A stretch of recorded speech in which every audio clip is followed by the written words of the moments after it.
రవికి పక్షులంటే చాలా ఇష్టం. వాటి మధురమైన కిలకిల రావాలు వినడం మరీ ఇష్టం.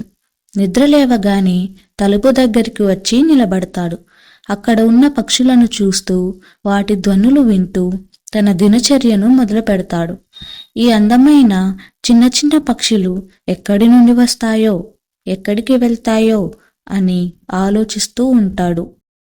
ఉదయం ఒక పెద్ద పక్షుల గుంపు వచ్చింది. ఇదంతా రవి ఆసక్తిగా చూస్తున్నాడు. కొద్దిసేపటికే ఒకటొకటి పక్షులన్నీ ఎగిరిపోసాగాయి. కాని ఒక్క పిచ్చుక అక్కడే ఉండిపోయింది. అది ఎగరడానికి ప్రయత్నిస్తోంది, కానీ ఎగరలేకపోతుంది. రవి ఆ పిచ్చుకను చూశాడు. ఆ పిచ్చుక కాళ్ళు తీగలో ఇరుక్కుపోవడం గమనించాడు.